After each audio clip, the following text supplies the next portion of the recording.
నమస్కారం అందరికీ. ఇప్పుడు మనం డిగ్రీ సెకండ్ ఇయర్ వాళ్ళకి 4th సెమిస్టర్లో ఇంగ్లీష్ సబ్జెక్ట్ చూస్తున్నాం కదా. సో నెక్స్ట్ టాపిక్ మనకి ప్రిసైజ్ రైటింగ్ ఉంది. సో ప్రిసైజ్ రైటింగ్ అంటే ఏంటి ఇప్పుడు మనము చూద్దాము. A precis is a condensed form of a longer document like an article, report or chapter summarised in your own words. So precis అంటే ఏంటంటే ఏదైనా లాంగర్ డాక్యుమెంట్ అంటే చాలా లెంతీ మ్యాటర్ ఉన్న డాక్యుమెంట్ ఉంటుంది కదా, లైక్ ఒక ఆర్టికల్ కానీ, రిపోర్ట్ కానీ, లేదంటే ఏదైనా చాప్టర్ కానీ, దాన్ని మన ఓన్ వర్డ్స్లో మనం చిన్నగా చేయడం అనమాట. సమ్మరైజ్ చేయడం అంటే షార్ట్ ఫామ్లో లేదంటే బ్రీఫ్గా చెప్పేయడము. This skill is highly valuable in academic and professional settings, allowing readers to quickly grasp the essential points of a longer text. So ఇది మనకి ఎక్కడ ఎక్కువ యూజ్ అవుతుందంట, అకాడమిక్ కానీ ప్రొఫెషనల్ సెట్టింగ్స్లో కానీ చాలా యూజ్ అవుతుందంట. ఎందుకు యూజ్ అవుతుందంటే ఏమన్నా ఎసెన్షియల్ పాయింట్స్ ఉంటాయి కదా, వీటిని మనం అండర్లైన్ చేసుకోవడం కానీ లేదంటే ఈజీగా రాసుకోవడం వల్ల అవి మనకి ఈజీగా అర్థమైపోతాయి. ఫర్ సపోజ్ ఇప్పుడు మనము ఏదైనా లాంగ్ ఆన్సర్ ఉందనుకోండి, దానిలో పాయింట్స్ తీసుకొని షార్ట్గా చేసుకొని చదువుకుంటే మనకు అది ఈజీగా అర్థమవుతుంది కదా. సో అదే ప్రిసైజ్ రైటింగ్ అంటే. వీటికి కావాల్సిన స్టెప్స్ ఏంటివంటే initial reading. Carefully read the text once or twice for better comprehension, especially if it's complex or filled with intricate ideas. So first మనం వాళ్ళు ఇచ్చిన లాంగ్ ఆన్సర్ ఏది ఉందో దాన్ని ఫస్ట్ ప్రాపర్గా మొత్తం రీడ్ చేసుకోవాలన్నమాట.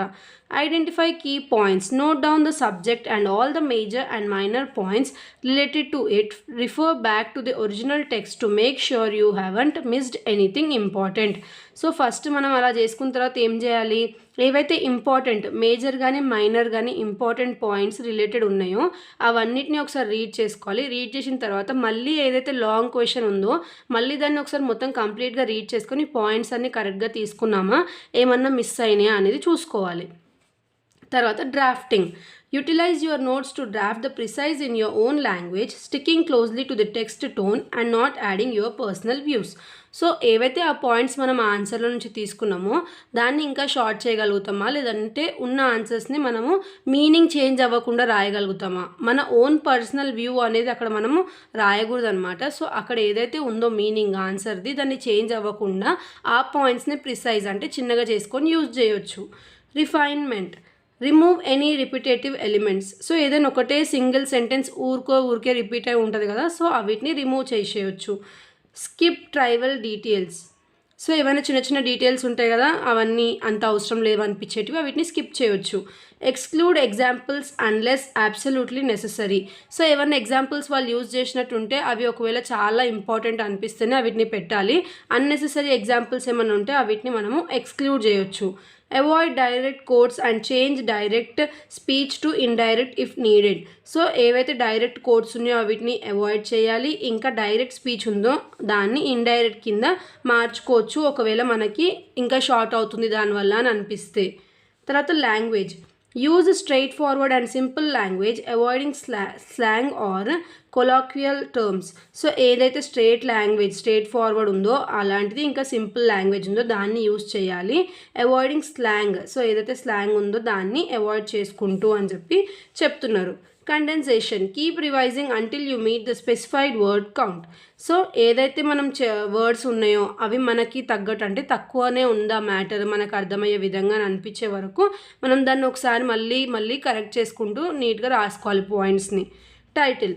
Choose an apt title that conveys the essence of the original text. ఇప్పుడు వాళ్ళు ఇచ్చిన ఏదైతే ఆన్సర్ ఉందో దానికి సరిపడా ఒక టెక్స్ట్కి హెడ్డింగ్ అనమాట, అంటే టైటిల్ అనేది ఇవ్వాలి.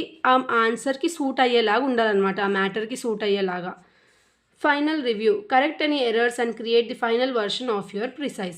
సో మనం తీసుకున్న పాయింట్స్ ఉంటాయి కదా ఆ లాంగ్ డాక్యుమెంట్ నుంచి, సో ఏవైతే లాంగ్ ప్యాసేజ్ కానీ, లాంగ్ డాక్యుమెంట్ కానీ, లాంగ్ చాప్టర్ కానీ అందులో నుంచి మనం తీసుకున్న మ్యాటర్ని ఒకసారి కరెక్ట్ చేసుకోవాలి. ఏమైనా ఎర్రర్స్ ఉంటే చేసుకొని మనం దాని ఫైనల్ వర్షన్ని అగ్రీ చేసుకోవాలి ఇంకా. సో ఇక్కడ మనకి ఒక ఎక్సర్సైజ్లో ఎగ్జాంపుల్ ఇచ్చారు చూడండి. ఇలా ప్యాసేజ్ 1 ఇచ్చారు. సో అందులో నుంచి మనకి ఒక టైటిల్ పెట్టినారు, దాని ఏవైతే ఇంపార్టెంట్ పాయింట్స్ ఉన్నాయో అవి తీసుకొని ఏవైతే రిపీట్ అవుతున్నాయో వీటిని తీసేసి షార్ట్గా రాసుకున్నారు. సో మనం ఇప్పుడు ఆ పెద్ద ప్యాసేజ్ చదవడం కంటే ఈ చిన్న ప్యాసేజ్ చదవడం వల్ల మనకు బ్రీఫ్గా అర్థమైపోతుంది దాంట్లో ఏం మ్యాటర్ ఉంది అని చెప్పి. సో ఇక్కడ కూడా సెకండ్ ప్యాసేజ్ కూడా సేమ్. ఇక్కడ మనకి ఇంత లెంతీ ప్యాసేజ్ ఇస్తే వాళ్ళు దానికి ఒక సింపుల్ టైటిల్ ఇచ్చేసి షార్ట్ ఫామ్లో ఎక్కువ సోది లేకుండా ఇంకా రిపీట్ లేకుండా డీసెంట్ లాంగ్వేజ్ యూజ్ చేసుకుంటూ చిన్న చిన్న పాయింట్స్ లాగా చేసుకొని మనకి ఇలా ఇచ్చారు. సో వాళ్ళు ఇచ్చిన లాంగ్ మ్యాటర్ ఏదైతే ఉంటుందో దాన్ని మనం చిన్నగా సమ్మరైజ్ చేసుకొని రాస్తాం కదా, సో దాన్ని ప్రిసైజ్ రైటింగ్ అని అంటారు. ఇది మనకి ప్రిసైజ్ రైటింగ్. నెక్స్ట్ వీడియోలో ఇంకో యూనిట్ చూద్దాము. Thanks for watching.